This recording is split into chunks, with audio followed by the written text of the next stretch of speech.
Ok, bonjour à tous. On passe par la phase de test déjà du matériel. Euh, je ne sais pas qui m'entend, qui me voit. Pour l'instant, moi, je ne vois personne. Mais ça va venir. Bonjour Olivier. Voilà, contre-jour. Geoffrey, bonjour. Bonjour, Ah oui, en effet, le contre-jour est assez agressif. mais assez fort. Jean-Christophe, bonjour. Bonjour Maxime.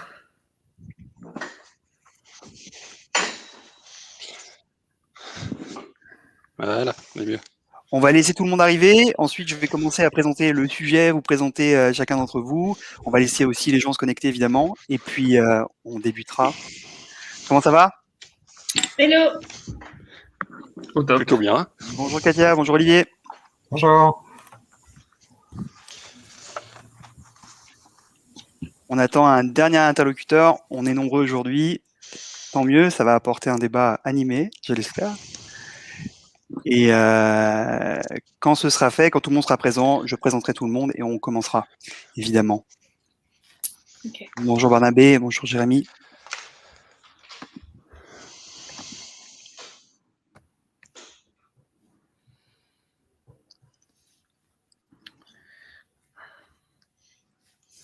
Tout le monde va bien? Plutôt bien, ouais. Ça va, en Très forme? bien. Je ne sais pas si vous avez l'habitude de cet exercice ou c'est quelque chose de nouveau pour certains d'entre vous. Pas du tout? C'est neuf pour moi. C'est neuf? Ok, bienvenue dans la grande famille du webinaire, Olivier. Nous, c'est notre troisième. C'est vrai que, comme beaucoup de gens, on s'est mis à en faire avec le premier confinement et la situation sanitaire qu'on connaît. Et c'est un format qui nous plaît bien. Je pense qu'on va continuer.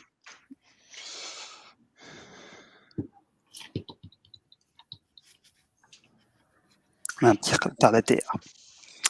Désolé.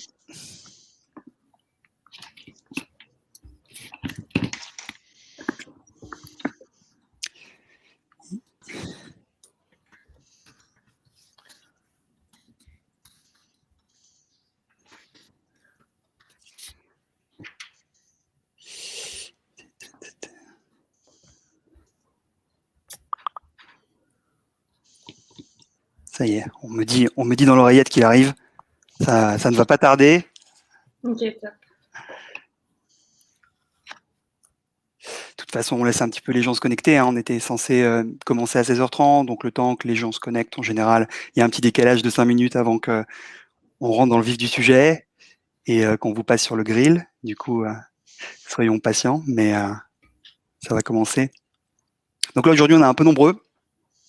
On va essayer de conserver un format web assez compressé néanmoins et d'être tous synthétiques et surtout de garder un petit temps pour les questions à la fin. Nous, on s'est dit que ça durerait sans doute plus d'une heure, étant donné le nombre qu'on est aujourd'hui.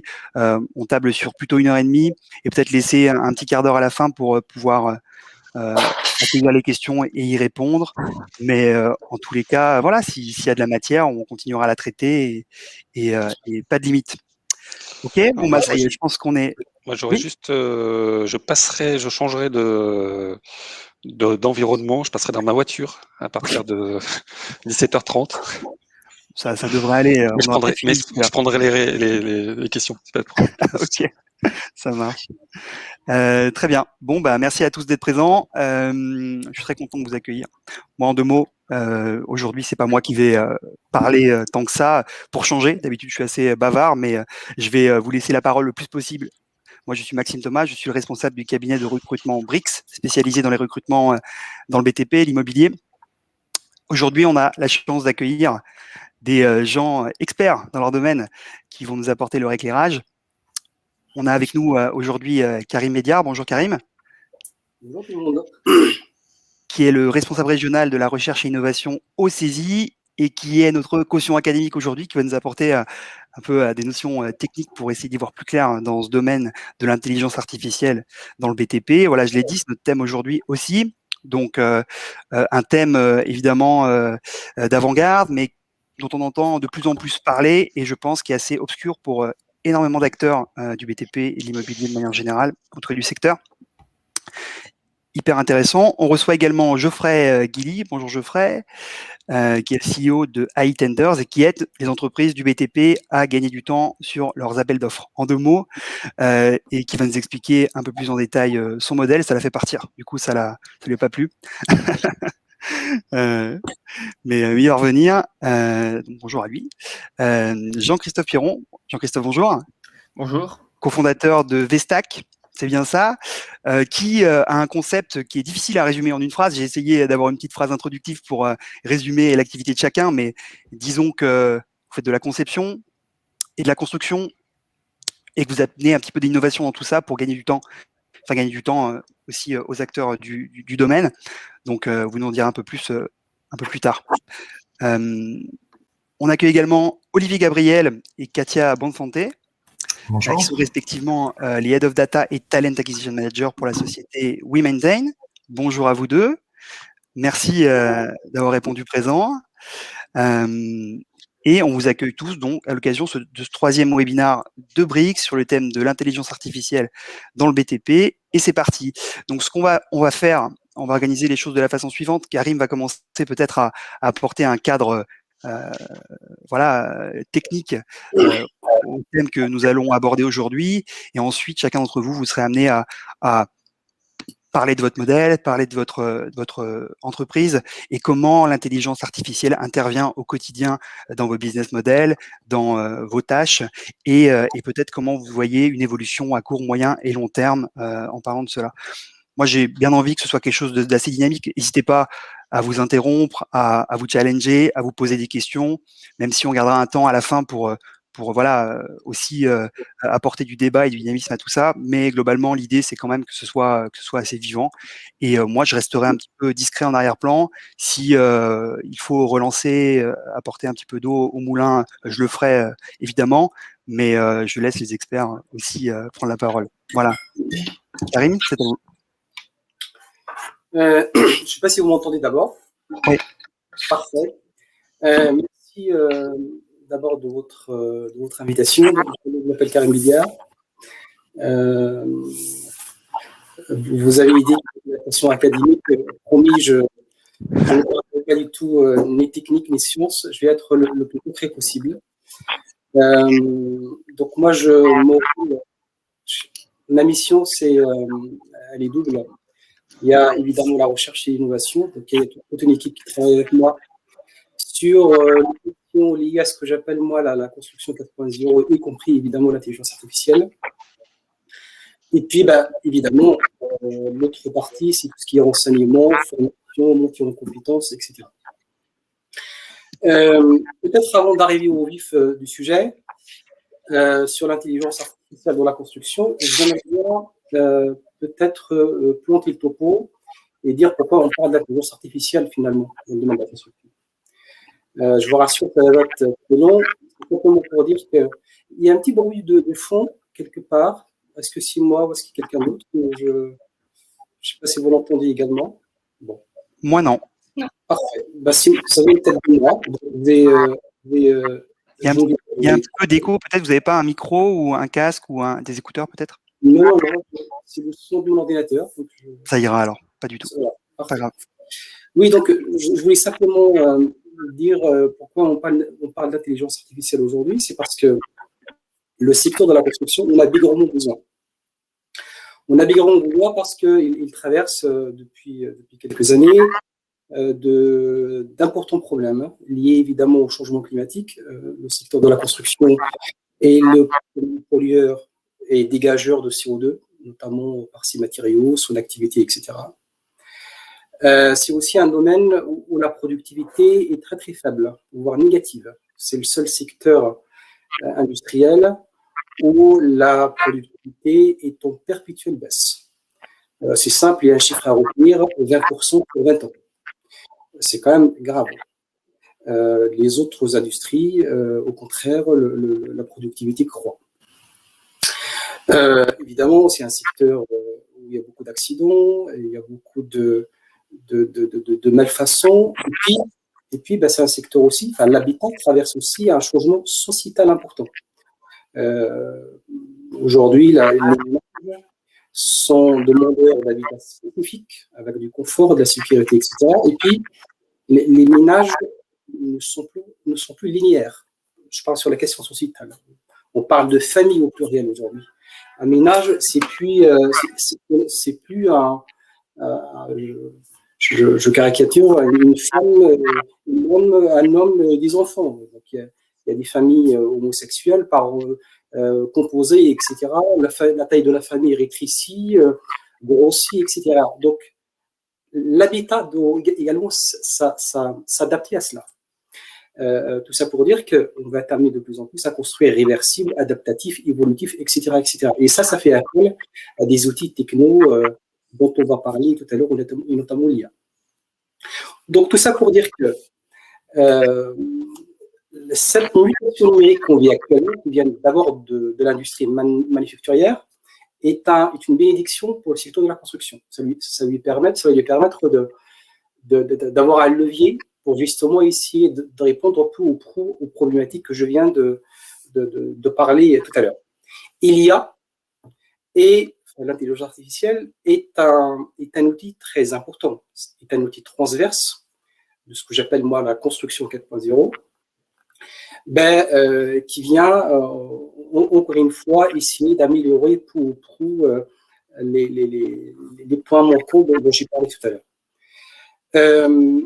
Il y a plusieurs utilisations de l'IA, hein, mes collègues entrepreneurs ils vont en parler mieux que moi tout à l'heure, mais on la trouve sur toute la chaîne de construction, de la phase faisabilité conception jusqu'à la phase maintenance, exploitation d'un ouvrage, en passant par la phase travaux, etc., etc. En gros, les tâches, c'est quoi? C'est l'optimisation au sens large, ça peut être de la planification, des coûts, de la productivité. Ça peut être aussi ce qu'on appelle la conception générative. Ça peut être également l'activation des risques. Donc, on la trouve partout, l'IA. Et donc, ça, c'est un point très important. Moi, je suis vraiment content d'avoir dans ce webinaire des témoignages concrets, des retours concrets, parce que l'IA, c'est devenu un peu un mot sachant savon qu'on balance partout pour remplir des trous, hein, voilà, l'intelligence artificielle. Je suis vraiment content d'avoir ces témoignages-là concrets. Il y a une citation qui me vient à l'esprit comme ça en vous parlant. Il y a quelqu'un qui a dit, je ne me rappelle plus de son nom, ça va me revenir, la guerre est une chose trop grave pour la confier aux militaires. J'ai envie de dire que oui, la question de l'IA est trop grave, très importante pour la confier uniquement à des codeurs, à des geeks, à des informaticiens. C'est important que les entrepreneurs comme vous s'en emparent. Et je pense que ce débat d'aujourd'hui va le permettre, en tout cas, je l'espère. Belle introduction. Merci beaucoup, Karim.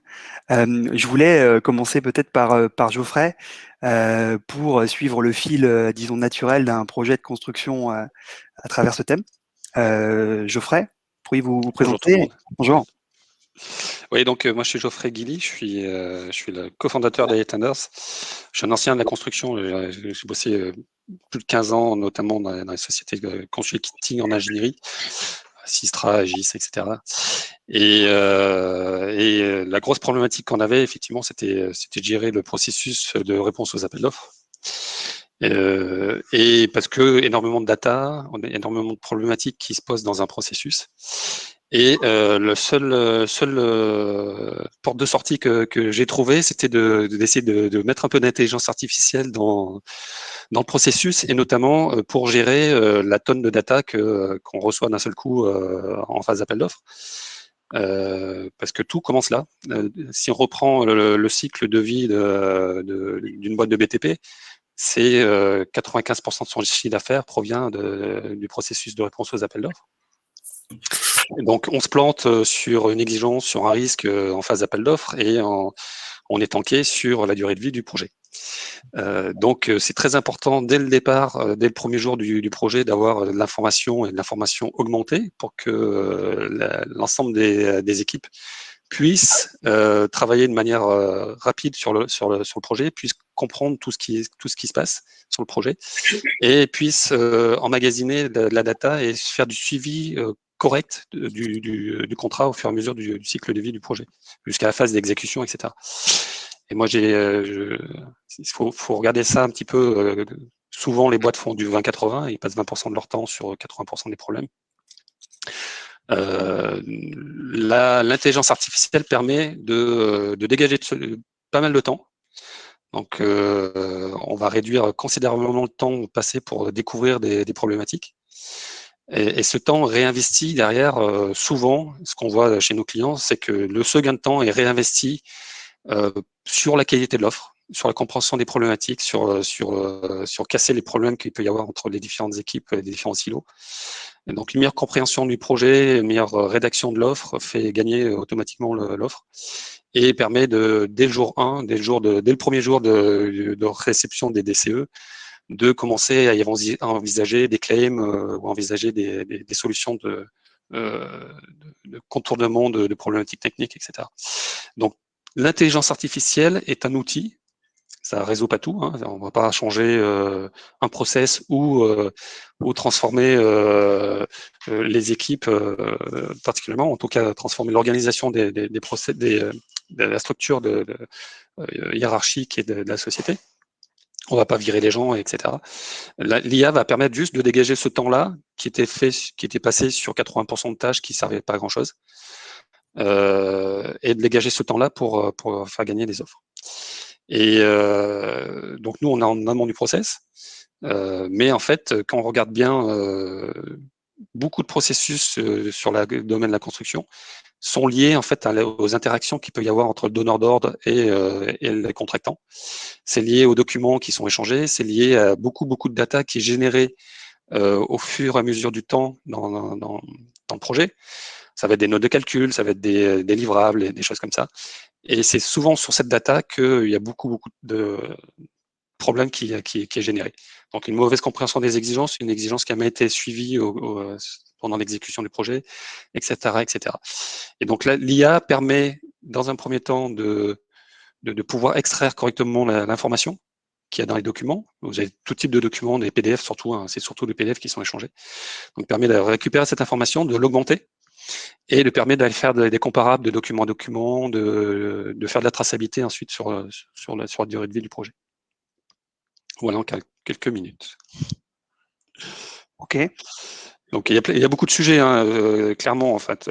Quand on regarde, vous parliez de productivité, Karim, ça a baissé de 20% en 20 ans, mais s'il n'y a rien n'est fait, ça va encore baisser de 20% dans les 20 prochaines années. Même en ayant des nouvelles méthodes de construction, même en ayant ces choses-là, les donneurs d'ordre émettent des appels d'offres qui sont tellement old school, excusez-moi de l'anglicisme, mais que ils font juste des copier-coller de ce qu'ils ont l'habitude de faire. Ils prennent zéro risque. Je vais me faire taper dessus, mais les consultants aussi, les consultants, les ingénieristes seront là pour ne pas prendre de risques. Donc, ils vont pas réinventer la roue sur de nouvelles technologies ou des nouvelles techniques au niveau des appels d'offres. Donc, il y a très peu d'innovations qui sont inscrits dans les appels d'offres, ce qui fait que au final, la productivité, elle est là en fait. Si on n'a pas de possibilité de faire de l'innovation sur les appels d'offres, pas de possibilité de changer les processus ou d'introduire des nouvelles technologies ou de l'IA même sur la relation donneur d'ordre exécutant, la productivité, elle va pas être au rendez-vous. Juste pour dire que je vous rejoins complètement Geoffrey, c'est que c'est vrai que je n'en ai pas parlé tout à l'heure, il y a très peu de prise de risque pour parler de manière générale dans le domaine de la construction. Il y a des pratiques qui sont installées là depuis toujours et qui pèsent effectivement sur la productivité qui est pour moi au bout de la chaîne. Mais c'est vrai que pour optimiser, il faudrait travailler toute la chaîne du process du projet de construction, pas uniquement sur une phase, parce que ça n'a aucun sens. Là-dessus, je vous rejoins complètement. Oui, bien sûr. Et à ce titre-là, est-ce que, Geoffrey, les datas que vous produisez ou la façon avec laquelle vous les organisez, vous les optimisez, est-ce que c'est réutilisé par la suite? Est-ce que c'est des datas qui sont conservées, qui sont exploitées? Ouais, c'est ça. On va extraire toute l'information qu'il y a dans les documents d'appel d'offres. Donc, le texte, les images, les tableaux, les graphiques, les plans même. Donc, on extrait tout ça. On permet d'augmenter cette information. En gros, on met du tag, la classification dessus. Donc, on va identifier, par exemple, toutes les exigences en automatique. On met les documents, on classe les exigences, on les extrait. On va classifier les risques potentiels qu'il y a dans l'appel d'offres pour permettre aux équipes de faire du bid no bid. Et toute cette data ensuite est augmentée et revue par les équipes. Donc le contract manager, le bid developer, le project director, etc. Toutes les équipes peuvent revoir dans la plateforme. Et la data est emmagasinée en phase offre. Et ensuite, s'ils gagnent l'appel d'offres, elle est rebasculée en phase de réalisation. Et donc, ils peuvent travailler autour de cette data. Et le grand avantage de l'IA, c'est qu'on permet, au fur et à mesure du temps et des appels d'offres qui sont faits, d'enregistrer des patterns et de pouvoir déclencher des systèmes sur la base de l'auto-apprentissage, des systèmes qui permettent d'aller mettre des flags spécifiques sur un sujet. Je vous donne un exemple. On a mis une provision en phase d'appel d'offres sur un projet. On a gagné le projet, mais la provision n'était pas suffisante pour couvrir le risque. Automatiquement, l'appel d'offres suivant qui reconnaît une problématique similaire va permettre de dire attention, la provision que vous avez prise la dernière fois n'était pas suffisante ou vice-versa. Fantastique. La question qui vient naturellement, je me dis, vous dites qu'on gagne à peu près 40% ou 30% de temps par rapport à un appel d'offres classique, disons, une réponse à appel d'offres classique. Pourquoi tout le monde n'a pas signé le jour du lancement de votre société? J'imagine que vous devez vous confronter à une résistance au changement qui est assez forte en interne dans les entreprises. Comment se fait l'éducation client ensuite? Oui, exactement. Donc, nous, on a l'avantage et le désavantage d'aller éduquer le marché. C'est un processus qui, à l'heure actuelle, si vous regardez, tout le monde utilise Word, Excel pour faire de la réponse à appel d'offres. C'est notre concurrent, c'est le changement et c'est du Word et Excel. Et donc, on éduque le marché, mais on a des bons clients, en fait, de très très bons clients. On travaille notamment avec Engie sur des gros projets. Et là, on travaille sur la ligne 15 du métro de Paris. C'est le premier projet de conception-réalisation. On traite en fait l'ensemble de l'appel d'offres de la ligne 15, qui est un projet à 8 milliards d'euros, et on a une quinzaine de sociétés du consortium qui travaillent sur la plateforme. Donc ça arrive, ils s'aperçoivent que même des technologies aussi disruptives que la nôtre peuvent être mises en place super facilement et générer de la valeur immédiatement. Donc elles vont y venir toutes, j'espère, rapidement. Ça paraît une évidence, en effet. Okay. Vous avez que des maîtres d'ouvrage qui sont clients, vous avez également des entreprises générales, Geoffrey?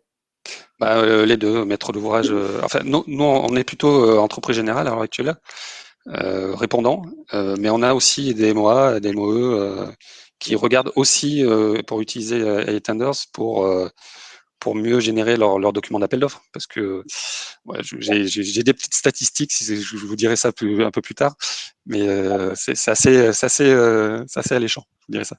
Ok. Et Jean-Christophe, et vous, est-ce que vous répondez à des appels d'offres du coup? Comment ça fonctionne de votre côté? Alors, nous, comme vous l'avez rappelé, on fait de la conception-construction de bâtiments biosourcés et bas carbone qui sont fabriqués et assemblés hors site et transférés par convoi exceptionnel jusqu'au site du chantier. Donc, en gros, c'est ce qu'on appelle la construction modulaire. Ça veut dire que un des prérequis de la construction modulaire, c'est justement de ne pas travailler en DCE.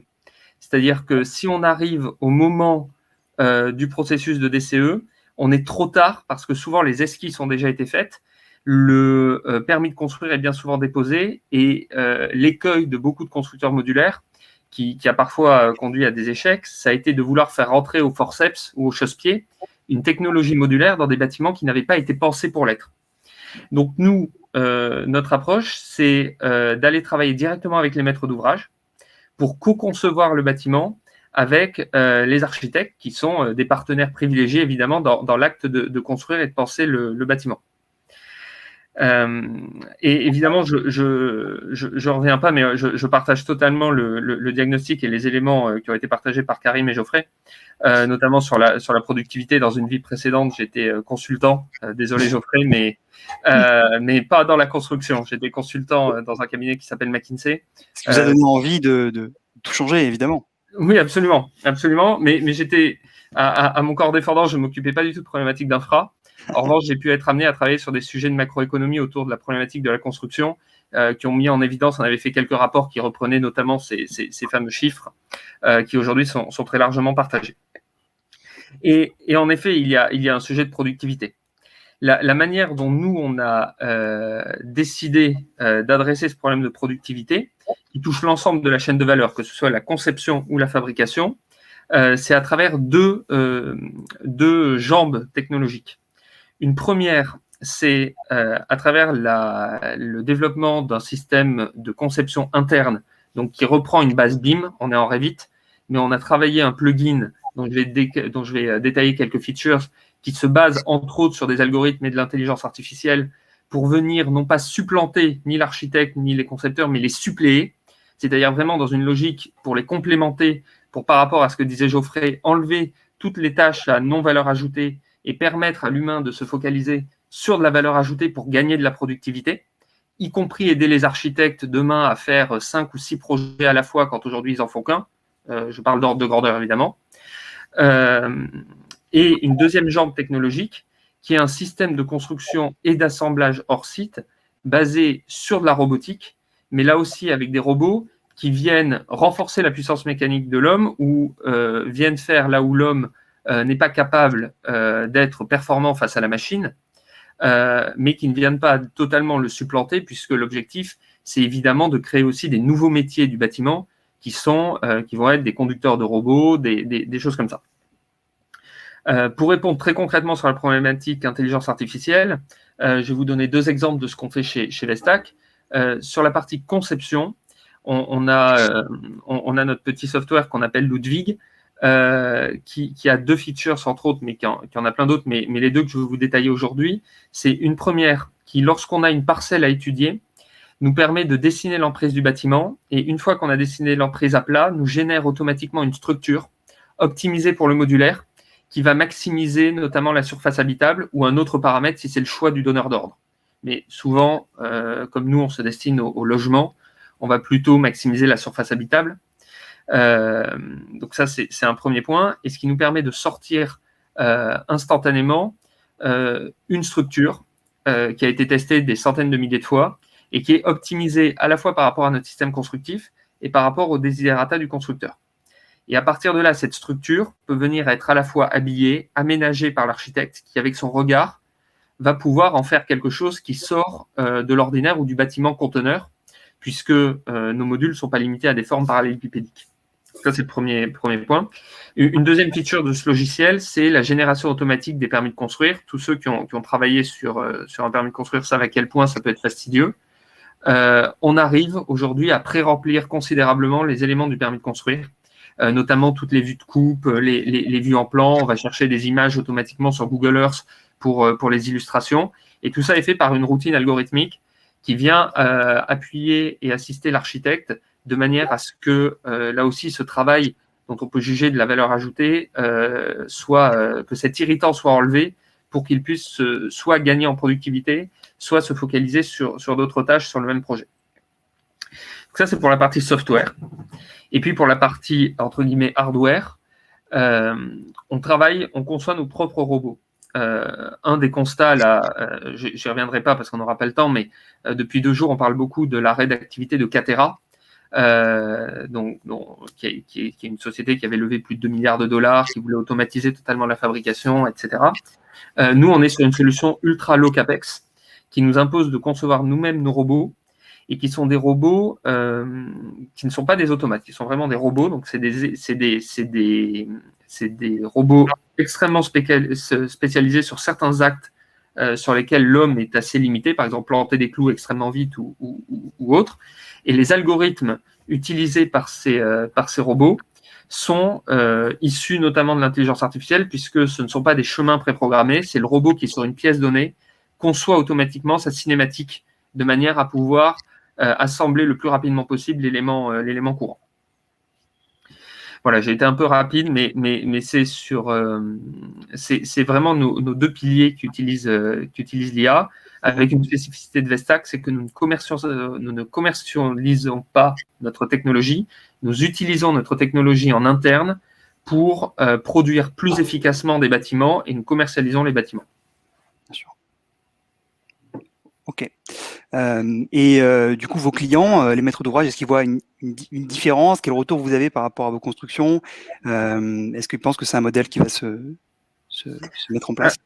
Alors, tout d'abord, on n'a pas vocation à faire tous les bâtiments de la Terre. Et je pense que c'est très important de se dire que la construction hors site ou modulaire va adresser une partie du marché. Elle n'a pas vocation à adresser tout le marché.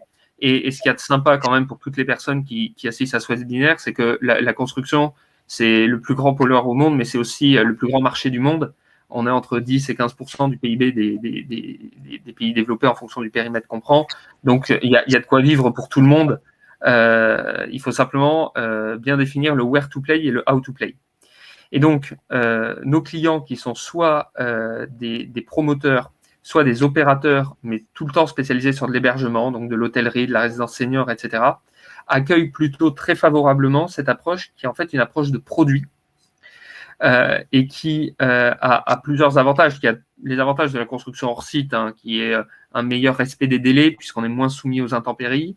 Évidemment, des process qualité qui permettent d'intégrer plus facilement des pièces techniques compliquées comme les pièces, les salles de bain, des pièces un peu sensibles et qui permettent aussi d'avoir une meilleure visibilité sur les prix puisque quand vous êtes un industriel, vous êtes censé connaître parfaitement et maîtriser parfaitement votre process. Donc, modulo les incertitudes sur votre coût de matière première, qui est votre intrant, vous êtes censé pouvoir délivrer sans mauvaise surprise, en tout cas sur le périmètre qui vous est confié. Donc tout cela est plutôt extrêmement bien reçu par nos clients. Et paradoxalement, c'est également très bien reçu par les architectes. De manière très large. Ce n'est pas tout à fait vrai, mais on va dire que 2/3 des architectes le reçoivent bien, plutôt des jeunes architectes, puisqu'en réalité, un architecte a toujours été contraint. Il est soit contraint par le budget du client, il est soit contraint par le PLU, il est soit contraint par le terrain, voire par une combinaison des trois. Et en réalité, notre système, une fois bien expliqué, laisse une totale liberté de dessin de façade, de matériaux d'utilisation en façade. Et comme on est moins cher sur certains postes, on peut aussi utiliser des matériaux plus précieux si c'est le choix de l'architecte et surtout le budget du maître d'ouvrage. Donc en réalité, ce jeu de Tetris géant est un défi qui, assisté par un peu d'IA, plaît beaucoup à de jeunes archis. Ça, c'est très intéressant parce que c'est vrai que l'un des clichés qu'on peut entendre souvent sur l'intelligence artificielle, la robotisation de manière générale, c'est que ça va supprimer beaucoup d'emplois, c'est que ça va aussi écraser complètement la créativité qui est la nôtre et la marge de manœuvre qu'on peut avoir, la marge de manœuvre créative dans le cadre de création de nouveaux bâtiments. Donc, ce que vous dites, c'est que c'est pas le cas. Comme Karim a commencé par une citation, je me sens obligé d'enchaîner sur une autre citation. C'est Shakespeare qui disait... C'est Shakespeare qui disait que ce qu'on ne peut éviter, il faut l'embrasser. Et il faut être assez lucide sur le fait que tout ce qui est une rupture technologique, c'est aussi un principe qui a été théorisé par le philosophe hongrois Gabor. Dès qu'il y a une rupture technologique, elle finit par pénétrer un marché. Vous pouvez mettre toutes les barrières d'entrée, toutes les mesures protectionnistes que vous voulez. Vous allez retarder, évidemment, l'entrée sur le marché d'une rupture, mais vous n'allez pas la freiner. On peut prendre une analogie sur le spatial. Tout le monde rigolait de SpaceX. Demain, tout le monde va faire des fusées réutilisables. Donc, en réalité, je pense que la pénétration de l'IA, ou en tout cas des use cases pertinents pour l'IA, est inévitable. Donc, c'est à la filière de s'adapter. Je ne crois pas que ça supprimera au total des emplois. Ça va les faire shifter. Ça va les faire shifter et c'est une opportunité de monter en compétences. C'est important aussi, et c'est ce que nous, on voit, c'est que demain, en usine, ça va permettre déjà de féminiser des emplois parce qu'on va réduire considérablement la pénibilité du travail. Et surtout, ça va permettre de faire monter en compétence des gens qui étaient peut-être d'un niveau opérateur et qui demain seront d'un niveau technicien, voire technicien supérieur. Et c'est quand même aussi ça le progrès. C'est aussi de proposer de la requalification en cours de vie et des nouveaux parcours. Et c'est à la filière, je pense, globale du BTP de s'organiser pour permettre cette montée en compétences tout au long de la vie. Bien sûr. Jean-Christophe a rebondi sur ma citation. Je viens rebondir sur ce qu'il vient de dire. Alors, comme ça, on rebondit. Non, mais je trouve très intéressant ce que tu disais, Jean-Christophe, sur. Moi, je suis de près ce que fait Vestac. Et pour moi, c'est vraiment exemplaire et salutaire ce que peut faire ce type d'entreprise. Vous concentrez pas mal de choses qui perturbent le domaine de la construction, dans le bon sens. La construction modulaire hors site. Et il se trouve que j'ai commis avec Pascal Chazal, mon ami Pascal Chazal, l'année dernière, un livre sur le hors site. Ça suscite beaucoup d'intérêt, d'interrogation et surtout de blocage de la part de certaines catégories de la chaîne de valeur de BTP. Mais c'est normal, quand ça perturbe, ça veut dire que ça a du sens.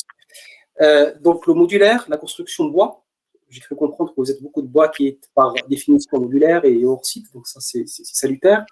Vous mettiez une dose d'IA, c'est aussi une brique supplémentaire, donc de la robotique. Donc, pour moi, c'est vraiment un concentré de l'entreprise future BTP. En plus, c'est une entreprise à taille humaine, donc jeune. Donc voilà, donc il y a tous les ingrédients qui ont pour moi pour base de faire bouger un peu notamment les mentalités dans le domaine de la construction. Maxime a parlé de l'impact de l'IA et du numérique de manière générale sur l'emploi. Il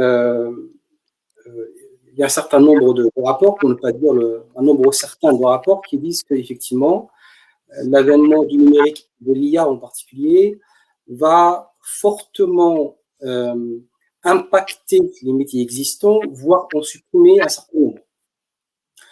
Après, ça dépend des rapports. Hein. Si je prends McKinsey ou d'autres rapports, les chiffres diffèrent, mais en tout cas, ils sont là. D'où l'importance de la formation et de la montée en compétences. J'en dirai un petit mot tout à l'heure, Maxime, si vous en êtes d'accord. Mais pour moi, c'est un point très, très important. Évidemment, c'est au secteur de s'adapter, mais on ne peut pas dire ça comme ça.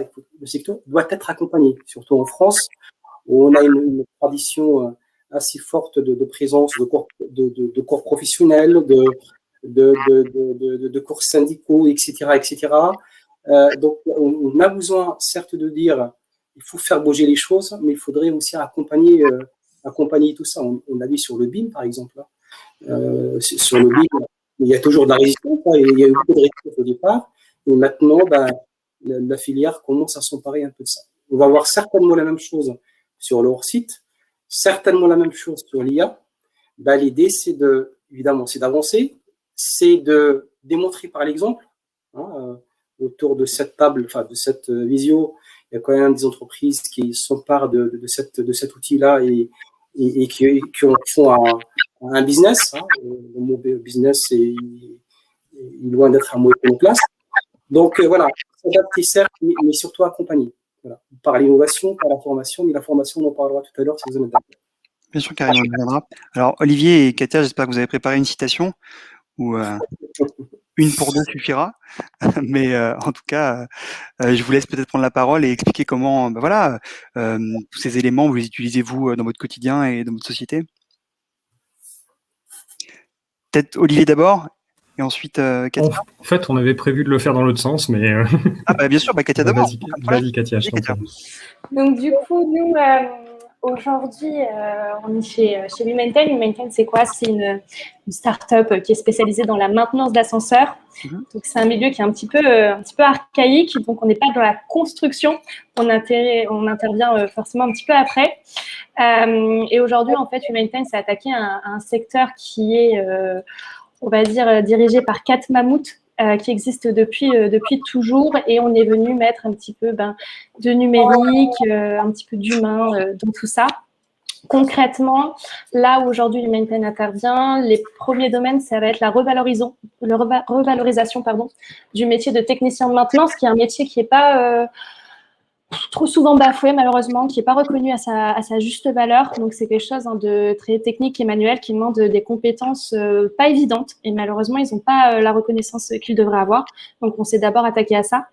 Et ensuite, on est venu s'attaquer un petit peu à tous les flous que les clients peuvent rencontrer.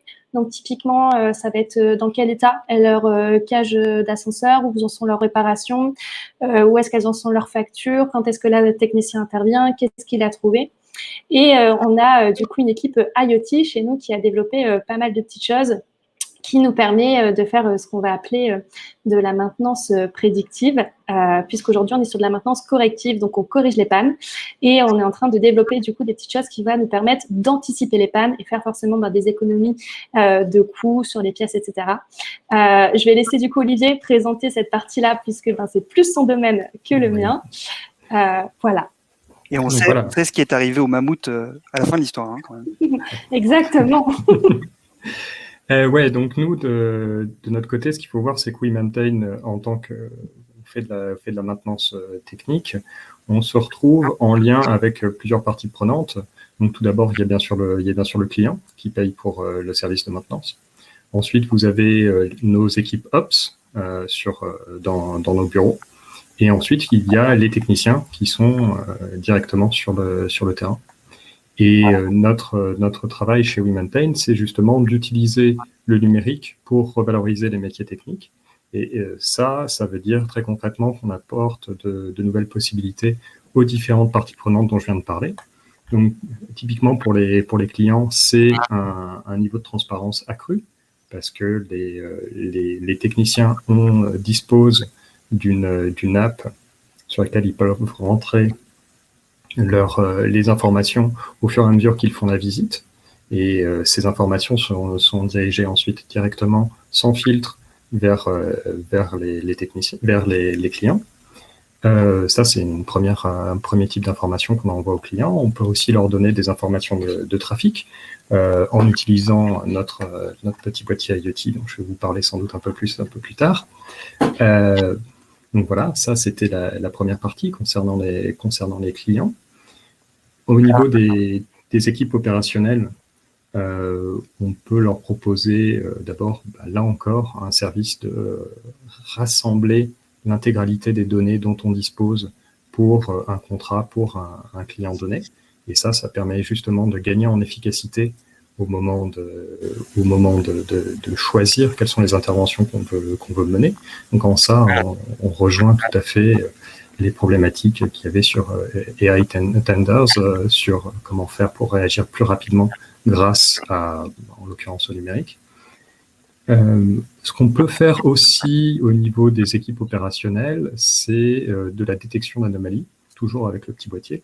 On peut réussir à détecter un problème avant même que les usagers s'en aperçoivent. Et ça nous donne un certain gain de réactivité.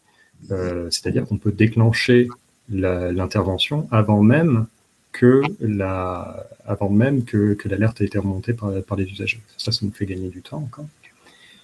Et finalement, en ce qui concerne les techniciens sur le terrain, on va pouvoir leur proposer des visites personnalisées.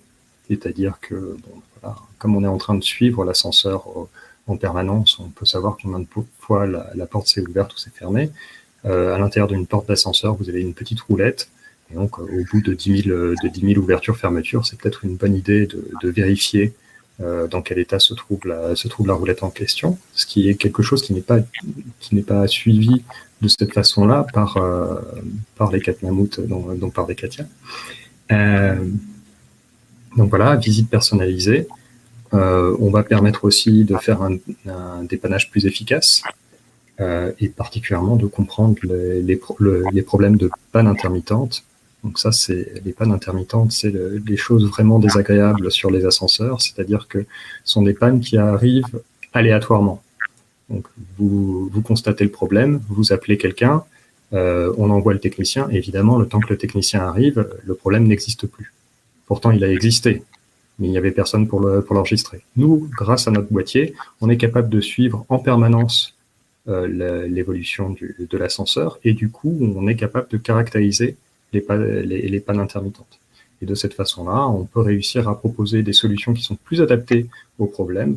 On a, chez un de nos clients, évité comme ça de faire une modernisation qui représentait 16 000 €. Donc, ça faisait un gain assez appréciable. Voilà. Super intéressant. Vous faites de l'installation d'ascenseurs neufs? Non, pas du tout, hein, que de la maintenance. Alors, on fait pas de l'installation d'ascenseurs neufs, mais par contre, on fait des travaux. Et on peut faire des travaux assez importants. Ok.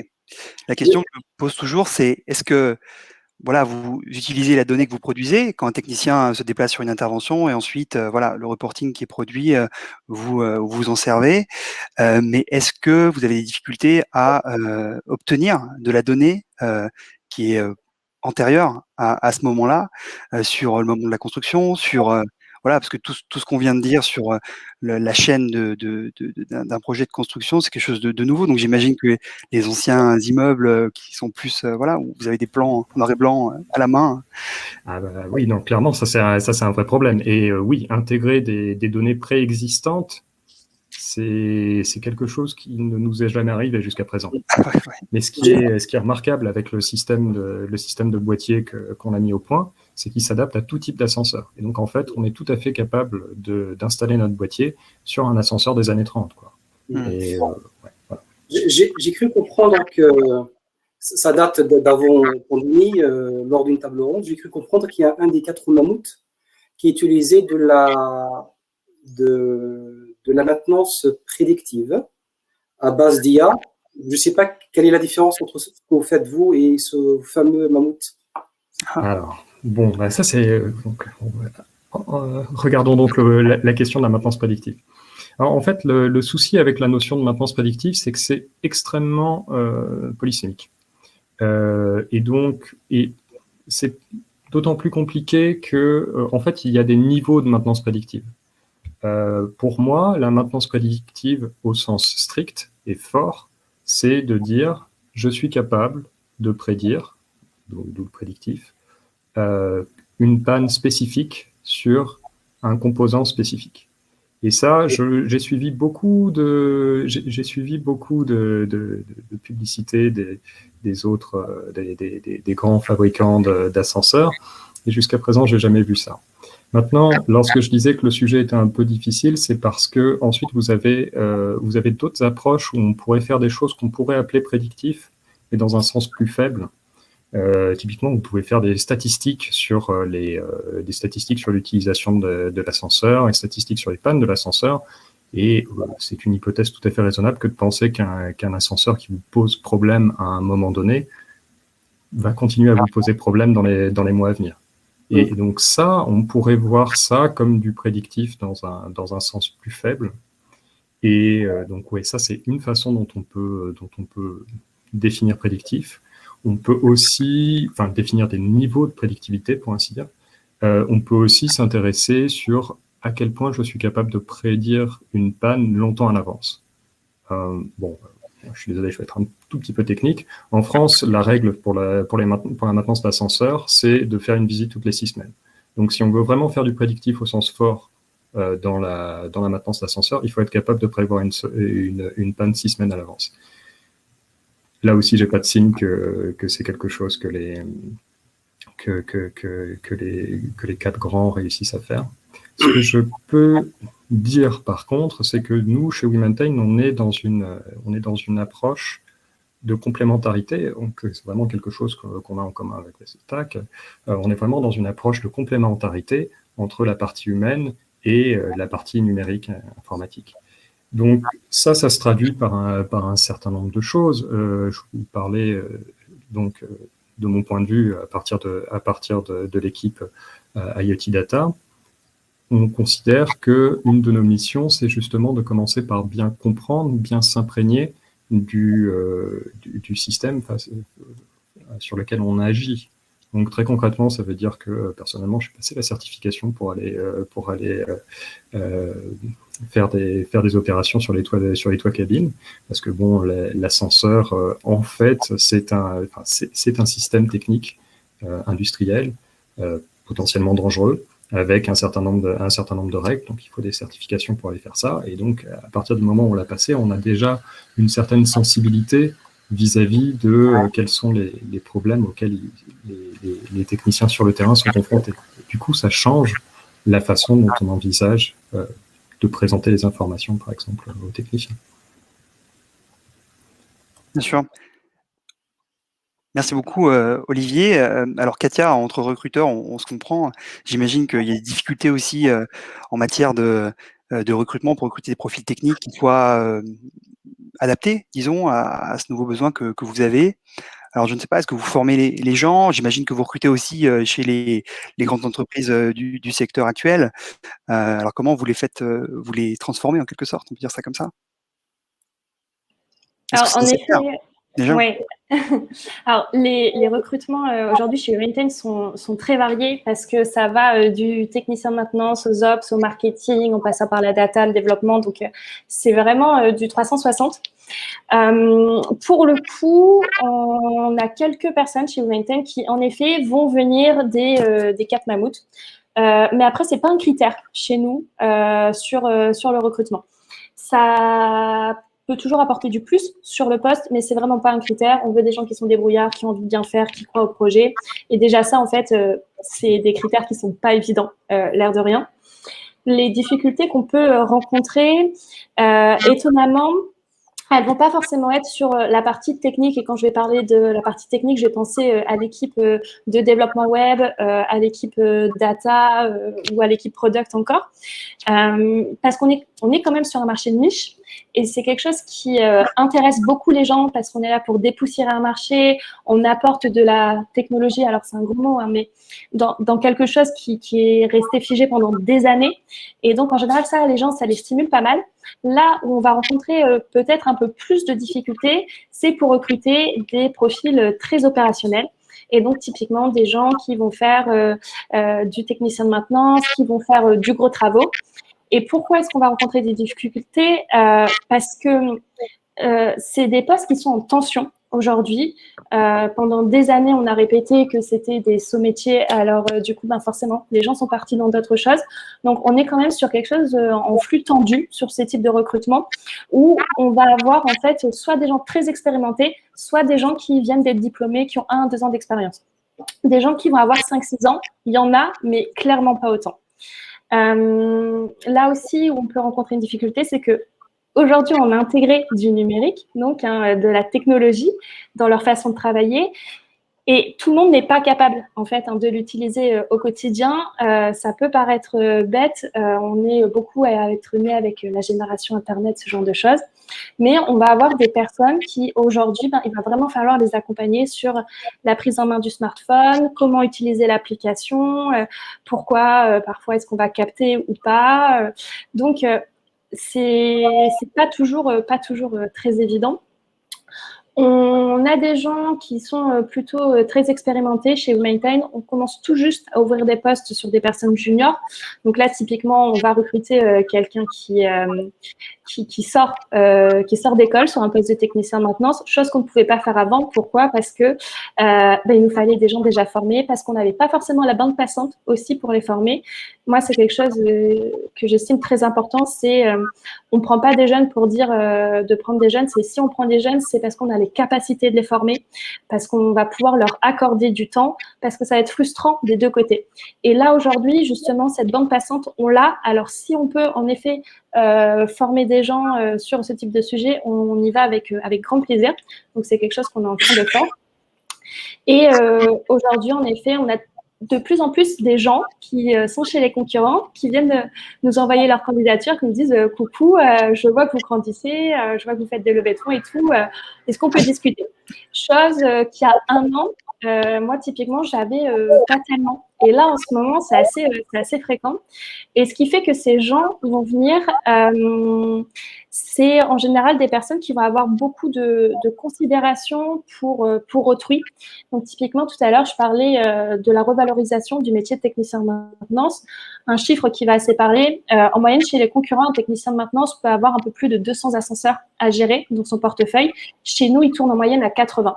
Donc, ça lui permet d'être plus investi auprès de ses clients, de connaître ses machines par cœur, d'être moins dérangé et donc d'avoir tout simplement une vie de famille à côté, ce qui est quand même assez important.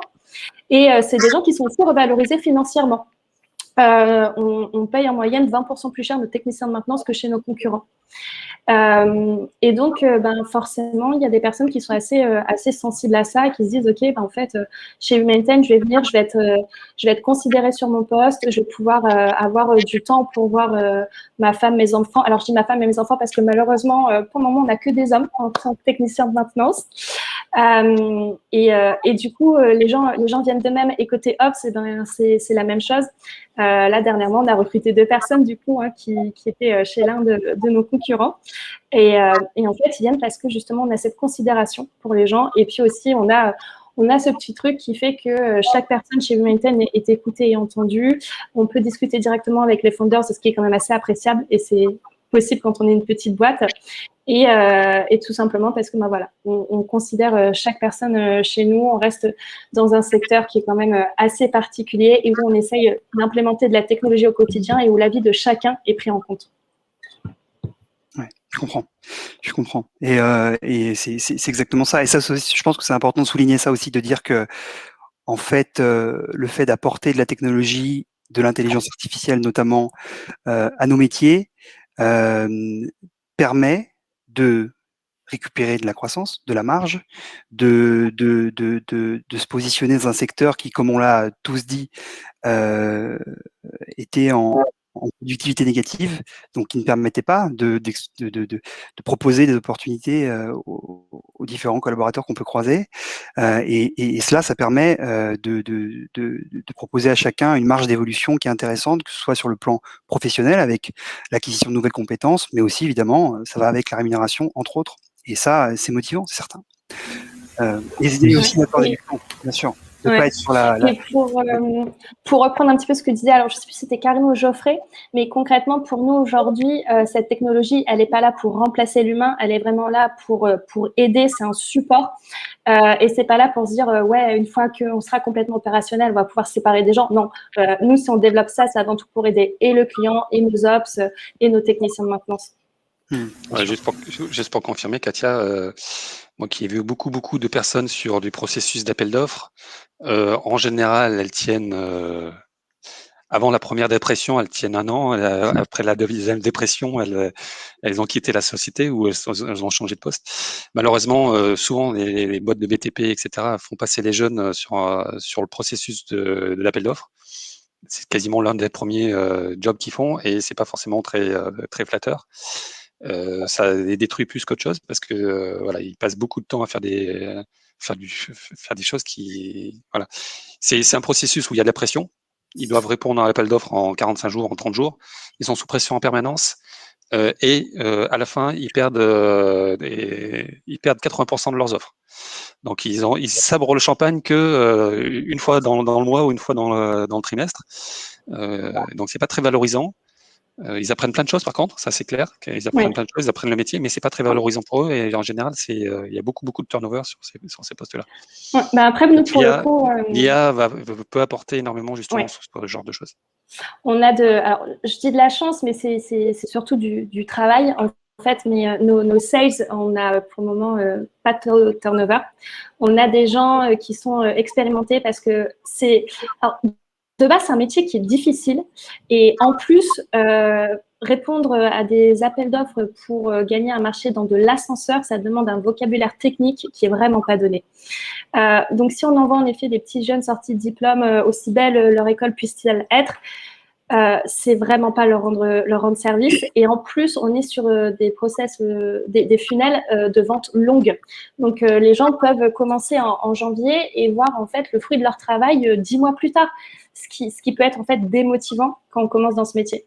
Donc oui, c'est vrai que nos sales aujourd'hui, on a la chance d'avoir des gens qui ont déjà une expérience, qui ont un certain bagou. On a des filles aussi et des filles dans le milieu de l'ascenseur BTP en général. Faut avoir une bonne poigne. Et du coup, c'est plutôt très chouette. Parce qu'ils s'en sortent bien, parce qu'ils ont cette expertise. Et quand on pourra déléguer un peu et former des nouveaux sur les sales, on le fera, mais pas forcément pour les envoyer au casse-pipe, entre guillemets. Je complète juste les propos de Katia et Geoffrey pour apporter un peu de... C'est pas de la contradiction, mais pour alimenter un peu le débat. je suis tout à fait d'accord avec vous. L'IA, elle est là pour compléter le travail notre travail, clairement, l'augmenter, pour employer le mot, voilà. Néanmoins, dans les entreprises générales qui font des travaux, bon, on n'a pas quelqu'un autour de la table là qui travaille sur les chantiers, mais sur les chantiers, les tâches répétitives sont souvent dans certains chantiers, notamment nordiques, dans l'Amérique du Nord, etc., et dans les pays asiatiques. Je pense notamment à la Corée du Sud et au Japon. Les tâches répétitives sur les chantiers sont confiées à des robots. Donc, de facto, c'est pas l'humain qui le fait. Donc, de facto, il y a quand même un remplacement quelque part du robot de l'humain. Mais ça reste marginal. L'humain l'ouvrier sur chantier, il va être formé à d'autres choses. Hein, et son job, il va être il va faire quelque chose de manière différente. Donc, je voulais juste apporter cette info-là qui me semble quand même importante, mais globalement, je suis tout à fait d'accord. L'IA, elle vient effectivement augmenter nos compétences de manière générale. Je peux permettre de rebondir sur ce que tu viens de dire. L'IA, en effet, pour moi, tu parlais des robots, ça remplace en effet certains métiers avec le port de charges lourdes, etc. Mais ça en crée aussi des nouveaux à côté, parce qu'il faut bien des gens typiquement pour réparer les robots. Et pour moi, en fait, c'est juste que de notre côté, il faut qu'on fasse attention à la montée en compétences, à la formation. Quand on sent que la robotique ou d'autres choses peuvent être efficace et intéressante pour nous au sein de l'entreprise, il faut faire en sorte que la personne qui peut occuper ce poste puisse évoluer sur quelque chose d'autre. Et là, on va parler forcément de parcours carrière, etc. Et oui, je te rejoins. Évidemment, si on regarde typiquement du Amazon ou autre, où aujourd'hui, c'est les robots qui vont ramener les colis et puis les personnes, elles vont les mettre dans des cartons, alors qu'avant, elles allaient les chercher.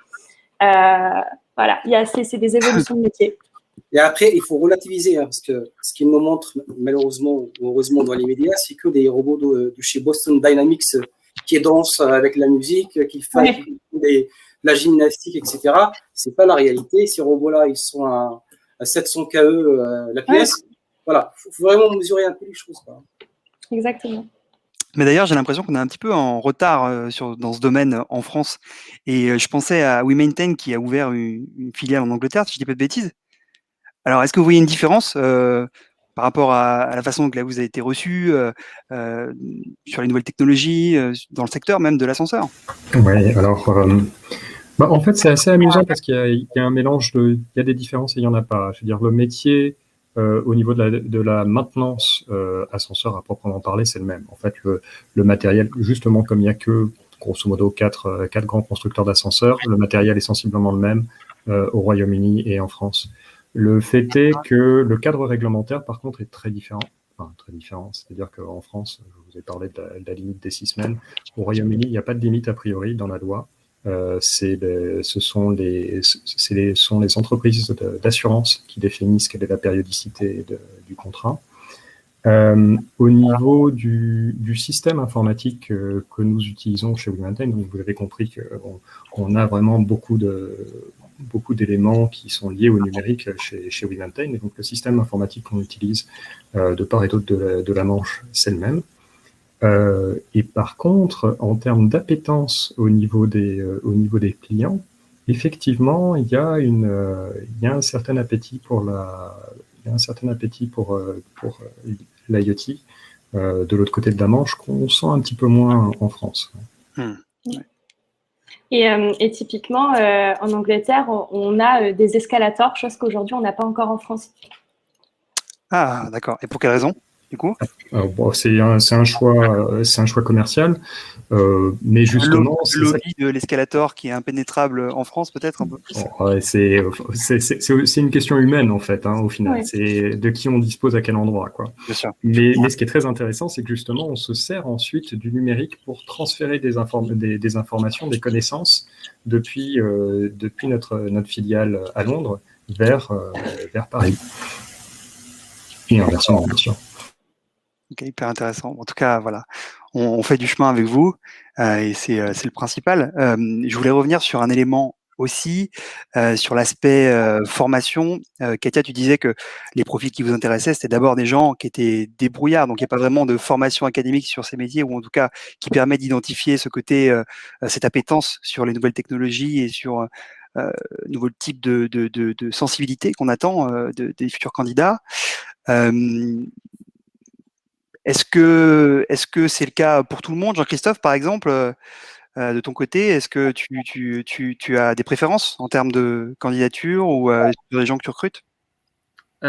Oui, alors, de préférence, mais ça c'est un biais de ma vie d'avant, je préfère recruter un potentiel qu'un expert.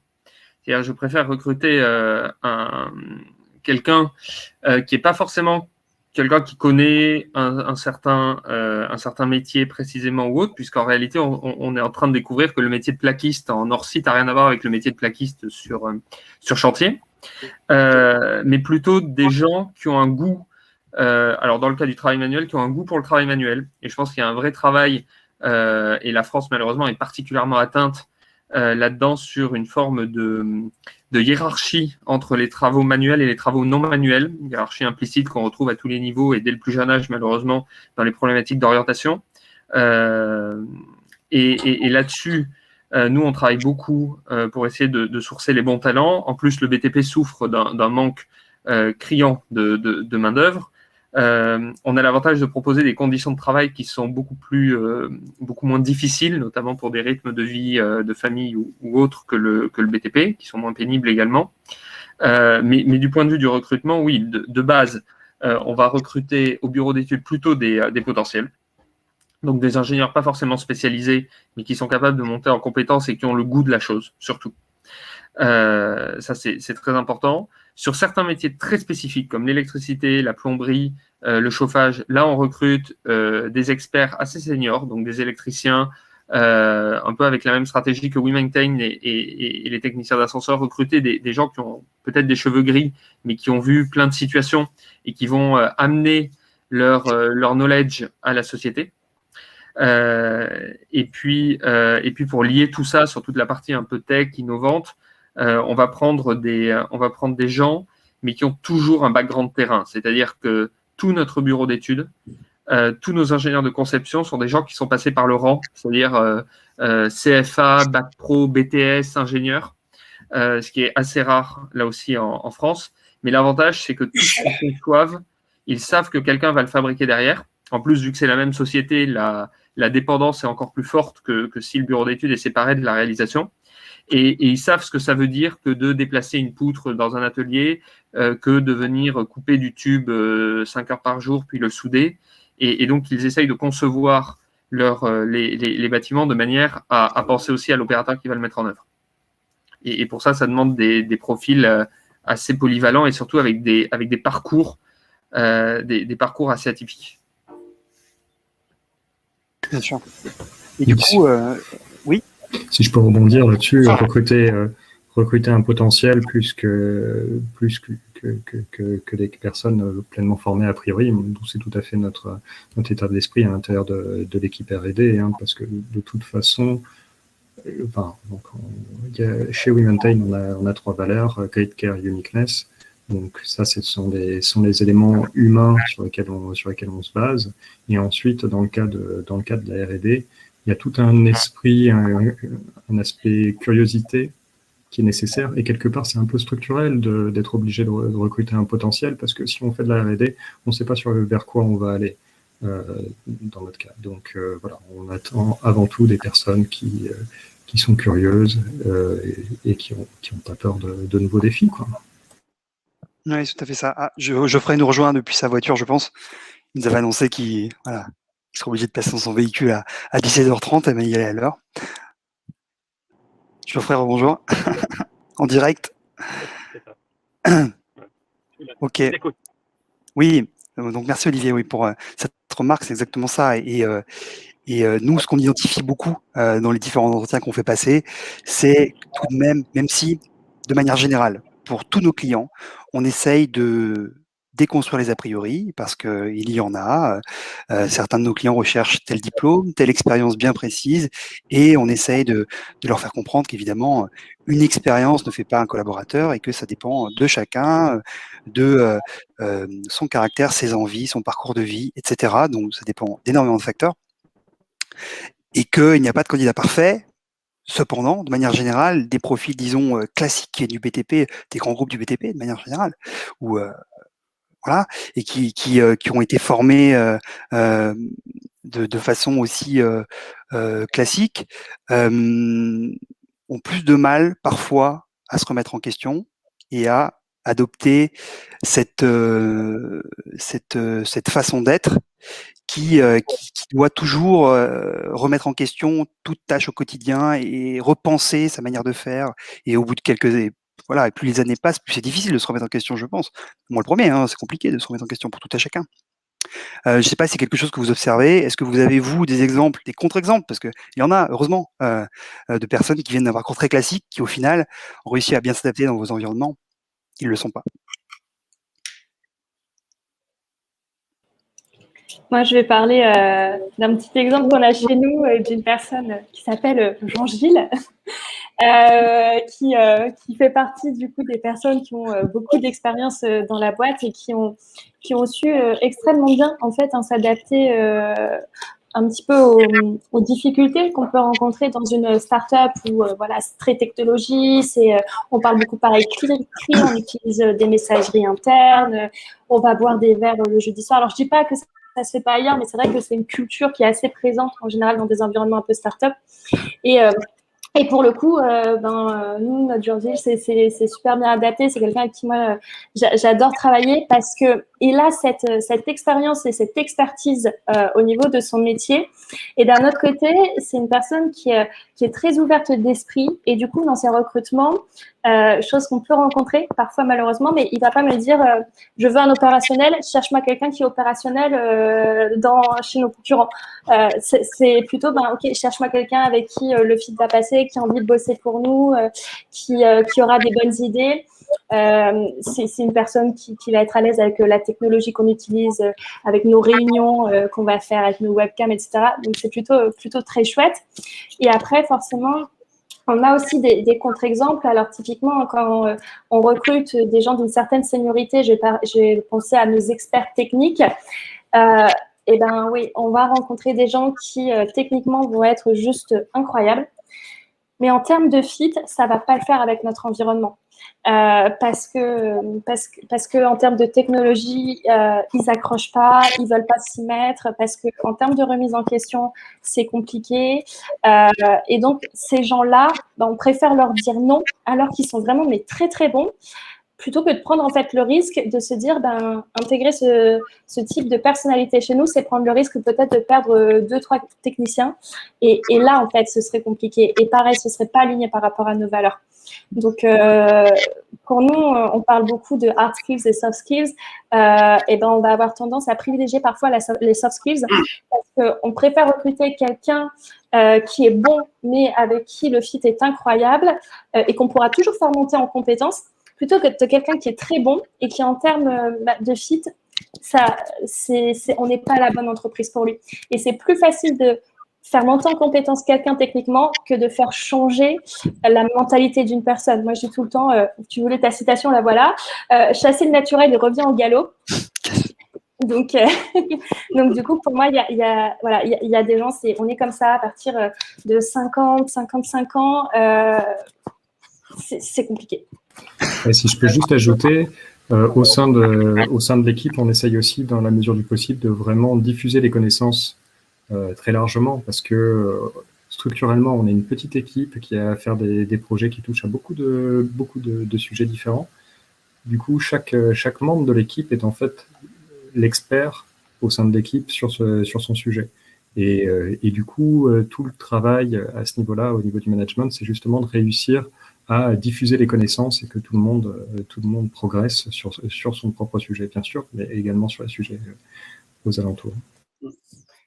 Par rapport à vos différents retours, effectivement, ça corrobore beaucoup ce que je ce que j'entends depuis quelques années avec l'avènement du numérique et par rapport à l'influence de cette mutation numérique sur la compétence et sur la formation. Katia a employé des mots qui me parlent très bien, hein, tout ce qui est soft skills et hard skills, donc tout ce qui est effectivement, quand on parle des hard skills, donc là on parle plutôt des compétences techniques, des compétences managériales.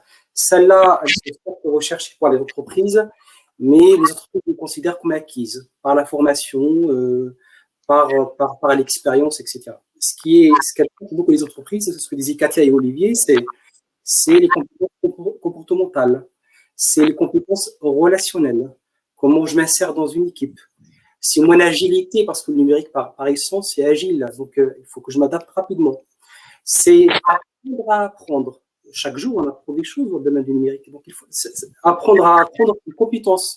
C'est pas qu'il y a. Donc c'est vraiment c'est quelque chose qu'on essaie humblement de le pratiquer dans nos formations. C'est de l'accès sur ce type de compétences-là. On le voit par exemple si je prends l'exemple du hors-site, Jean-Christophe en parlait tout à l'heure, le hors-site, il y a pratiquement plus de phasage de projet. Hein. Tout était interpensé, superposé. Donc les formations classiques telles que celles que j'ai faites, parce que je suis peut-être le plus vieux de la bande, jadis dans mon école d'ingénieur, elle est presque plus valable. Dans le hors-site, on parle plus d'ouvriers, on parle d'opérateurs. On travaille dans une usine. Les gars et les filles, ils sont plus sur un chantier, ils sont peu sur le chantier, ils sont davantage en usine. Il y a de nouvelles méthodes numériques, outre le BIM, il y a le DFMA, il y a d'autres méthodologies qui interviennent.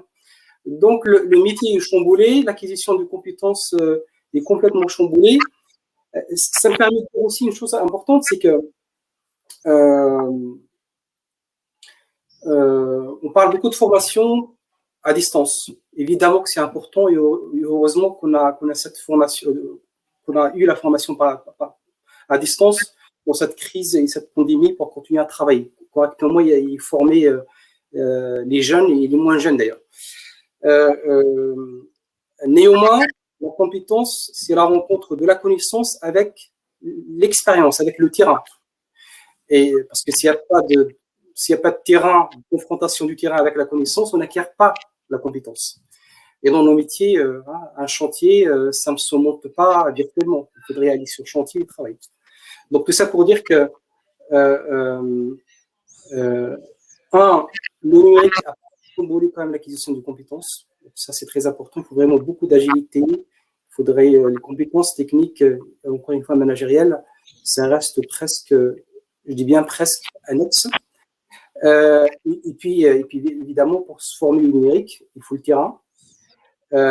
Il faut ce qu'on appelle, nous, dans notre jargon, les environnements d'apprentissage. Il faudrait toucher, tourner la vis. C'est comme ça qu'on apprend. On n'a pas le choix. Évidemment, derrière les environnements d'apprentissage, il y a aussi la pédagogie. On ne forme pas un jeune qui a 18 ans tout frais et un moins jeune qui a 45 piges, qui a relié sa bosse un peu partout. Donc la pédagogie s'adapte également à la personne. Tout ça pour acquérir ce que Katia a appelé joliment les soft skills. Et ça, pour moi, c'est vraiment très, très important. Avec une complexité dans le cadre des métiers du bâtiment spécifiquement, qui est la culture de l'artisanat, qui, par définition, est opposée à la culture industrielle et qui, en termes de soft skills, au-delà du côté indépendant versus salarié, ne simplement que sur la planification et le travail avec les autres, pose des problèmes, puisque de fait, la coordination, aussi bonne soit-elle, d'artisans individuels, ne pourra jamais donner les mêmes résultats qu'une coordination de salariés sur un process industriel. Ouais. Et là-dessus, nous, on est vraiment dans une complémentarité. Je pense que la rénovation est typiquement, même si le hors-site peut faire un peu de rénovation, la rénovation est typiquement un endroit où on a besoin du tissu artisanal, de gens qui ont une expérience, qui viennent faire du problem solving, se poser des questions, qui, quand ils voient un mur et une nouvelle situation, se dit ok, qu'est-ce que j'ai trouvé derrière ce mur et quelles sont les situations face auxquelles je peux me retrouver confronté et comment je vais réagir. Et ça peut aussi permettre ça peut faire passer un peu moins de coordination lorsque vous voulez rénover un appartement au PIF à Paris. Mais c'est évidemment impossible sur une ligne de travail où vous ne pouvez pas permettre cette liberté, entre guillemets, et où vous voulez que chaque opérateur dédié à une tâche exécute sa tâche par rapport au process tel qu'il est prévu. Et on peut imaginer des carrières d'ailleurs en 2 temps. On peut imaginer des carrières où en sortant d'un CFA du bâtiment, vous passez 5 ans, 10 ans en environnement hors site, qui est un environnement cadré, sécurisé, où vous allez bien apprendre des gestes techniques, et puis une transition dans une deuxième partie de carrière vers des métiers un peu plus indépendants, autonomes, cette fois sur chantier, que ce soit en neuf ou en rénovation. Complètement. Exactement. Est-ce qu'on est en train de tarir? Je crois que Geoffrey voulait aussi intervenir par rapport à une question qui nous a été posée. Mais en tout cas, on a fait un bon tour du sujet. C'est hyper intéressant ce que tu as dit, Jean-Christophe, sur la différence entre l'artisanat et disons, la démarche industrielle. Et ça répond d'ailleurs à une autre question qui nous était posée. Est-ce que l'intelligence artificielle peut être utilisée, ou en tout cas l'est, sur des chantiers de réhabilitation? À mon sens, elle peut l'être. En tout cas, là, il est sûr qu'on n'a pas pu balayer l'intégralité des utilisations possibles de l'intelligence artificielle, ou en tout cas d'une certaine automatisation, ou en tout cas de certains algorithmes, ou une optimisation, disons, de la technologie pour faire en sorte que les projets gagnent en efficacité. Mais je pense à la partie diagnostic, par exemple, qui aussi, voilà. Je pense à la rénovation. Moi, j'ai beaucoup de mes clients qui ont aussi, disons, rendu leur offre plus simple, et ont un impact plus grand, et permettent aux mandataires des différents projets, donc des particuliers souvent sur des chantiers de rénovation, d'avoir une visibilité meilleure sur leur chantier, et d'avoir un champ d'action qui est plus grand lui aussi. Mais en effet, on ne peut pas y couper. On a besoin d'artisans qui se déplacent sur le terrain pour réaliser le travail, pour avoir le lien aussi avec le client, pour utiliser ces nouvelles technologies qu'on leur met dans les mains, qui leur permettent de faciliter leur travail, évidemment, mais on ne peut pas s'en passer, et c'est tant mieux, à mon sens.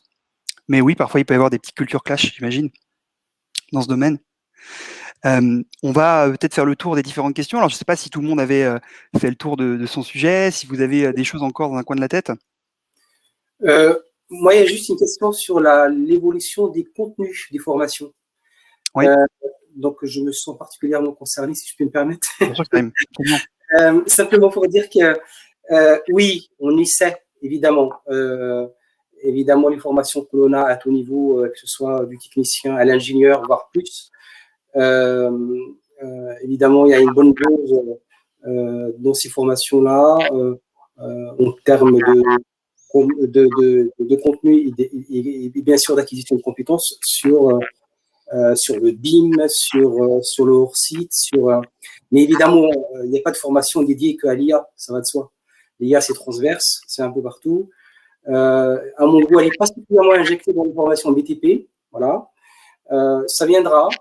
On l'injecte un tout petit peu quand on parle du BIM pour aller jusqu'aux jumeaux numériques, parce qu'il y a une dose quand même d'IA à l'intérieur. Quand on parle un peu de robotique, mais ça s'arrête là. Je ne pense pas qu'on va former des ingénieurs IA BTP, ça n'existera pas, ça n'a pas forcément de sens. En revanche, des ingénieurs qui travaillent sur des outils comme le BIM ou autres, où l'IA est présente, ça oui, bien entendu. Bien sûr, ne serait-ce qu'ils comprennent déjà les enjeux, tout simplement, l'évolution du secteur de manière globale. Bien sûr. Sur le BIM, il y a pas mal de formations qui fleurissent maintenant, et j'en suis ravi. Sur le hors-site, il n'y en a pas aujourd'hui de formation diplômante. Il y en aura une que, si je puis me permettre d'être un peu corporate, que j'ouvre cette année sur Nantes, là où je suis, une formation diplômante, un master spécialisé sur la construction industrialisée, modulaire et hors-site, qui s'ouvre pour la première fois. Mais c'est vrai que sur les autres aspects du numérique dans le domaine de la construction, on est un tout petit peu en retard par rapport à l'industrie, et ce n'est pas si grave que ça. Bien sûr. Mais même si on élargit au-delà de notre industrie là, du bâtiment, je pense que sur le contenu des formations, moi je suis assez critique, j'essaye d'être assez actif dans les vies des alumni de mes écoles. je crois que, sans être angélique, il va y avoir des mutations profondes amenées par la technologie au sens large, on va dire les algorithmes dans les métiers, et que la difficulté, c'est que, et on le voit avec les cas d'usage qui se sont développés, il est très difficile de prévoir a priori quel métier va être disrupté. Il est amusant, quand on regarde en médecine, de voir qu'aujourd'hui, les dermatologues et les radiologues sont considérablement menacés par l'IA, enfin menacés entre guillemets. Google a mis en ligne maintenant son système de détection d'analyse des grains de beauté par IA. Vous pouvez vous-même vous tester en ligne. Mais pour autant, vous avez encore besoin d'un peintre chez vous et probablement d'une femme de ménage. Et ça, c'est probablement pas prêt de changer parce que tant qu'un robot Boston Dynamics coûtera 750 000 euros, et si on regarde sur les 10 dernières années, le prix n'a pas franchement baissé. Donc, je crois qu'il y a vraiment un enjeu sur l'ensemble des formations de réapprendre à nos talents et à nos élèves d'apprendre à apprendre. C'est-à-dire d'être conscients qu'ils vont exercer non plus 1 ou 2, mais 5, 10 métiers peut-être dans leur carrière, et d'être capables de s'adapter et d'être extrêmement agile. Et c'est particulièrement important, je pense, pour les métiers dits intellectuels. Et à nouveau, je dis bien dits intellectuels, parce que on ne sait pas quelle sera la disruption qui va arriver dans 5 ans. Et s'ils n'y sont pas préparés, alors malheureusement, ils auront beaucoup de problèmes à se reconvertir. Complètement. Non, mais je suis complètement d'accord avec Christophe. C'est ça que j'ai parlé d'apprendre tout à l'heure. C'est vraiment dans ce sens-là, c'est que la formation continue doit être sacralisée, d'autant que, voilà, notamment dans l'ère du numérique. Et effectivement, tu as complètement raison. On va être amené à exercer plusieurs métiers dans sa vie et dans plusieurs domaines. Et cette agilité et cette appétence et compétence à apprendre doit être enseignée. Et donc, du coup, on est obligé de s'ouvrir et d'être transdisciplinaire et oublier la démarche uniquement technologique. Il faudrait enseigner la philosophie, l'ergonomie, la psychologie. L'IA, là, on parle des considérations techniques. Moi, j'adorerais qu'on aborde les aspects philosophiques et psychologiques de l'IA. C'est un pont de discussion très, très, très important. D'ailleurs, je vais vous soumettre quelque chose à défaut de citation. On parle d'intelligence artificielle. Me semble-t-il, encore une fois, il y a peut-être un problème de traduction. Parce que artificial intelligence, le mot intelligence dans l'anglais américain, c'est renseignement. C'est pas intelligence au sens au français du terme. D'ailleurs, CIA, c'est quoi? C'est Central Intelligence Agency. Donc, c'est pas intelligent. Le mot intelligence, c'est au sens renseignement. Donc, je soumets à votre sagacité ça. Intelligence artificielle, pour moi, l'intelligence, il y a un peu de trop. Mais bon, je dis ça, je dis rien. Mais je voulais pas le dire au démarrage de webinaire, sinon j'aurais tout cassé. Je préférais le dire à la fin. Mais... Ça aurait été dommage, mais non, c'est une très bonne question. C'est pas évident de définir aujourd'hui ce qu'est une intelligence artificielle. Déjà, comment définir l'intelligence de manière générale? Est-ce que un ordinateur qui bat un champion d'échecs, c'est de l'intelligence ou pas? Je tiens juste à dire que ce que vient de dire là ne vient pas de moi, vient de Étienne Klein, et c'est important de rendre à César ce qui est à César. Ah. Donc voilà, donc c'est vraiment des questions très importantes. C'est des questions très importantes. C'est vrai. Mais est-ce que ce n'est pas ce que fait le cerveau humain aussi, analyser de la donnée complexe sur son environnement et la retranscrire avec un filtre, avec son parcours, avec si on veut pousser un petit peu la réflexion? Je pense qu'on a eu beaucoup de vertus à l'IA qu'elle n'a pas encore. C'est certain. Qu'est-ce que vous en pensez alors là, les autres là, ça m'intéresse d'avoir votre avis, vraiment. Mon impression, c'est quand même que globalement, les questions du public vont un peu dans ce sens-là, sur la question serait-il possible de spécifier le type d'algorithme plutôt que d'utiliser simplement le terme générique IA. Ouais, je pense qu'on va assez précisément dans cette direction-là. Je vais peut-être pas rentrer dans le détail des différentes choses. Je veux juste vous parler de notre approche de l'IA chez WeMaintain. Le fait est qu'on travaille avec des experts de l'ascenseur. Je veux dire, moi, ça fait pas 10 ans que je travaille sur un ascenseur. il y a beaucoup de choses à apprendre. Du coup, ça impose un certain nombre de contraintes sur la façon dont le type justement d'algorithme qu'on a le droit d'utiliser ou pas. Et grosso modo, pour le dire très rapidement, il y a toujours une opposition entre rigidité et flexibilité au niveau des algorithmes de machine learning. Au niveau de la flexibilité, vous avez tout ce qui est l'approche deep learning, etc. Et au niveau de la rigidité, vous avez plus des questions de tout simplement comment ça s'appelle, ou des modèles très simples, typiquement linéaires. Et donc, lorsque vous êtes sur un modèle très flexible, vous laissez énormément de degrés de liberté à la machine, et du coup, ça risque d'être difficile d'interpréter ce que la machine vous rend. Lorsque vous êtes sur un modèle plus rigide, vous avez de fait contraint au départ l'algorithme sur un certain nombre de points, et du coup, les résultats sont beaucoup plus simples à interpréter. Si vous avez une régression linéaire, vous avez une idée, vous pouvez donner un sens aux différents coefficients. Donc, si vous parlez à des experts, il est important de pouvoir interpréter vos résultats, ce qui fait qu'on va préférer des approches sur des algorithmes qui sont plutôt plus rigides. Donc, voilà, c'est ce que je peux dire sur l'approche de WeMaintain dans le cadre de l'IA, si on veut, sur des questions spécifiques qui sont techniques ascenseurs. Bien sûr. C'est pas évident. C'est vrai que ça répond bien à la question de Nicolas, et c'est vrai que l'on utilise le terme IA comme beaucoup de gens aujourd'hui. C'est plus pour vulgariser, pour essayer de regrouper plusieurs réalités, parce que si on rentre dans la technicalité évidemment de chaque algorithme, dans chaque usage, on va s'adresser uniquement à des experts. Et l'idée, c'est aussi de pouvoir faire découvrir ces questions à ceux qui ne les connaissent pas forcément, de évangéliser aussi dans des sociétés où il n'y a pas encore cette réalité qui les a touchés, qui se posent ces questions-là dorénavant, parce que ça sera de plus en plus des questions qu'on va se poser.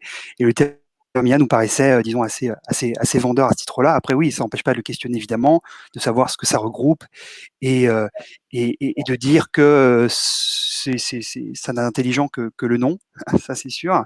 Nous, on met derrière cela des problématiques surtout qui sont de l'ordre de l'automatisation, de l'optimisation à travers des algorithmes qui vont prendre en compte des données techniques.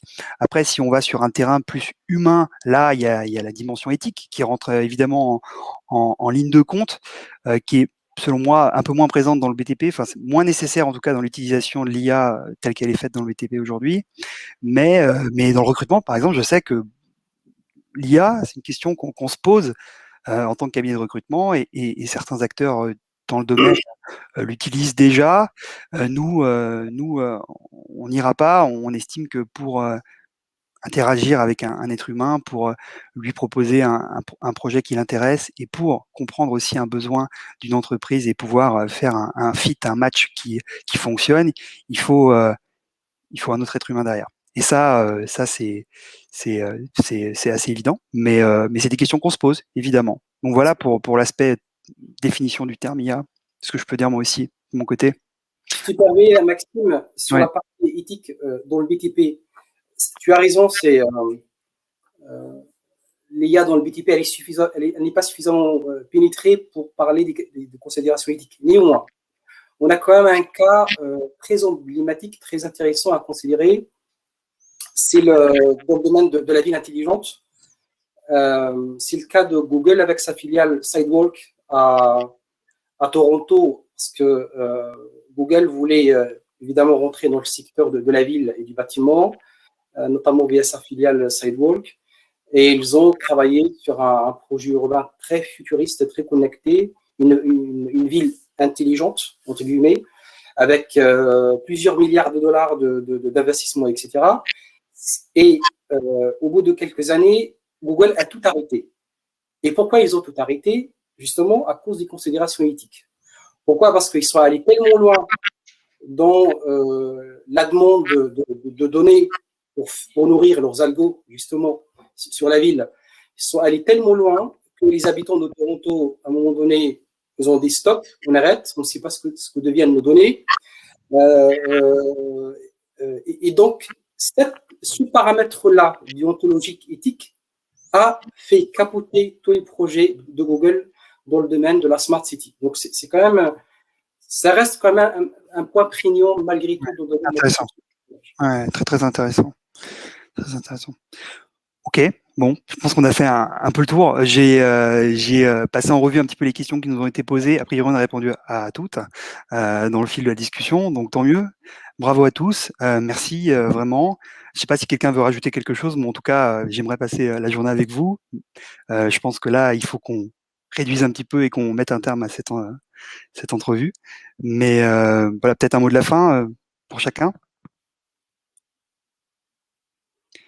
Ça va? Tout le monde a dit ce qu'il avait à dire? On s'arrête là? Moi, si j'ai un mot de la fin, on recrute. Hein. C'est Allez. tout ce que je peux dire. Chez WeMaintain. Évidemment. Ok, ben nous aussi, on recrute. Voilà. Nous aussi. Donc. Okay. Moi, en tout cas, j'étais ravi d'avoir un échange sur l'IA de manière concrète. Voilà. C'était un vrai... Merci beaucoup. Ouais. C'était un vrai plaisir partagé. Merci à tous. On reste en contact évidemment. N'hésitez pas à nous envoyer après le webinaire vos questions. On y répondra avec grand plaisir. Vous avez nos coordonnées dans la descriptif de l'événement. Par ailleurs, on va diffuser cet échange en replay qui sera disponible de manière indéfinie. Donc, n'hésitez pas à vous le repasser. Et puis à consulter éventuellement notre étude de salaire qui aussi, je pense, est intéressante à ce titre-là et dans laquelle on reprend les différents thèmes qui sont traités et les tendances, disons, du secteur. Donc voilà. Et merci à tous. À très bientôt. Merci. À bientôt. À bientôt. Au revoir. Merci, au revoir.